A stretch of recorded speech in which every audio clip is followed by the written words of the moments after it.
So guys, we are here with the final TWID before the Edge of Fate releases. In this one we have info about the brand new raid, as well as some last minute stuff to note in terms of the artifact, Right of the Nine, and some other upcoming changes for Armour mods. So let's jump straight in. First up here with info about the brand new raid, which we now know is called the Desert Perpetual, which will be launching on July 19th.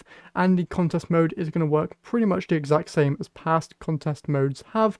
It will last for 48 hours, so from July 19th at 10 AM PT to July 21st at 9:59 AM PT. For entry requirements, you'll need to complete the Edge of Fate campaign, and for completion criteria, the only new thing here is that fire teams do not need to return to orbit to finish the race. Other than that, everything is pretty much the exact same as past raid races, and after the world's first race, you can gift a sub to eligible Twitch streamers in the Destiny 2 category, streaming the Desert Perpetual raid from July 19th to the 29th to receive the gold relief emblem, which they don't have a preview of here, sadly. Then you also have the last week for Right of the Nine rewards, so if you're interested in that, be it in-game or on the Bungie store, go ahead and grab anything from there.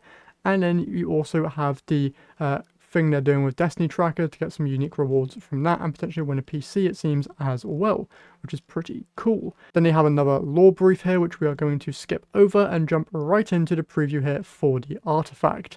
So there's a whole load to go through here, but I'm just going to mainly cover the last 3 columns, and you can read the first 2 whilst I go down. So first up in column 3, you have Fever and Chill, where rapid precision hits with solar weapons grant Radiant, and rapid precision hits with stasis weapons grant Frost Armor. Elemental Benevolence, granting allies an elemental buff, gives class ability energy. Frost Renewal, while you have Frost Armor, taking critical damage releases a burst that freezes nearby combatants and grants Frost Armor to you and nearby allies. Reciprocal Draw, I think I'm saying that right, rapid non-sidearm final blows, grant sidearms a period of increased damage for a short time upon draw. Refresh Threads, picking up an elemental pickup matching your subclass element, or Tangle while you have a Strand super, grants energy to your least charged ability. Then you have Threaded Blast, where destroying a Tangle with Strand damage increases the radius of the explosion and its damage. Cauterized Darkness, stasis or strand debuffed non-boss combatants take increased solar damage from all sources. Elemental Daze, stunning a champion with an elemental weapon creates an elemental aligned explosion, applying a matching elemental debuff to them and nearby targets. Shoulder to Shoulder, dealing sustained precision damage against combatants while near 2 or more allies, grants damage resistance. Elemental Coalescence, defeating targets has a chance to create an elemental pickup matching your equipped super element.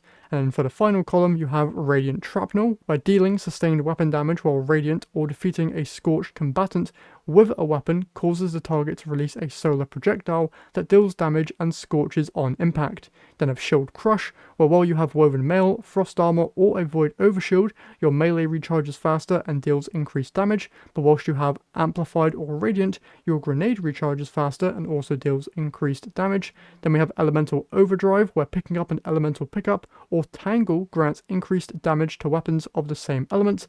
Tangled Web, creating a tangle by defeating a strand debuff target suspends nearby allies.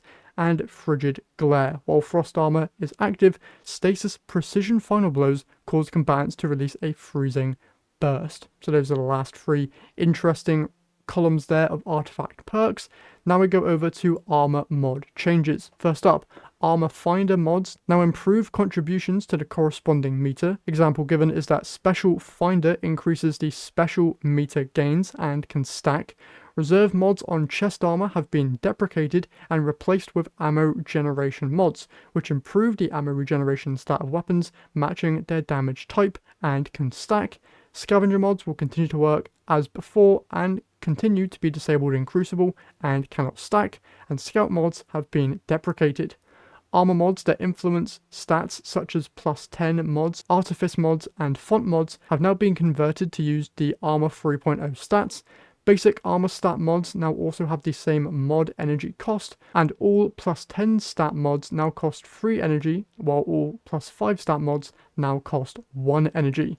They're also reducing the benefit of font armor mods from +30, 50, and 60 for 1, 2, or 3 stacks to +20, 40, and 50. Alongside this, they've added a new leg armor called Enhanced Athletics, which increases your base mobility speed and jump for 1, 2, and 3 stacks provides the equivalent of plus 30, 50, and 60 of the previously available mobility stat.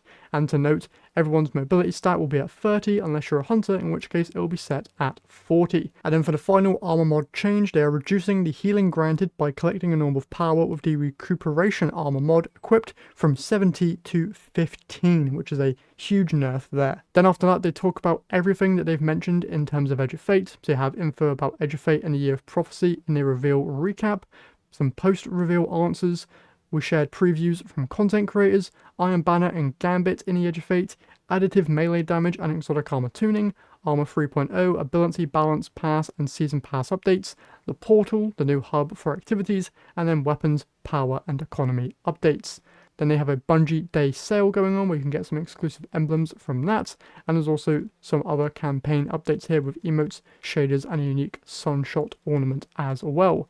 And also, if you don't know by now, there is a brand new Twitch sub emblem, so if you gift 1 sub to any participating Twitch streamer, you can get this really cool looking pixel art emblem. And now we're going to end off the video by going over some pre-download info for Edge of Fate. So for PlayStation, Xbox, and the Microsoft Store, you will be able to pre-download the game on the 13th of July, although you won't be able to play it until the 15th. And then for Steam and Epic Games, you'll be able to pre-download on the 15th once Destiny 2 is taken offline for expected maintenance. Pretty much the same how it has been for past expansions. Just wanted to let you know about that. The times that these updates go live seems to be 6 AM PT or 1300 UTC. And then you also have storage requirements as well here, which you can see. But apart from that, that is everything for this week's TWID. So hopefully you guys have enjoyed. If you did, remember to leave a like and subscribe, and I will see you all in the next one.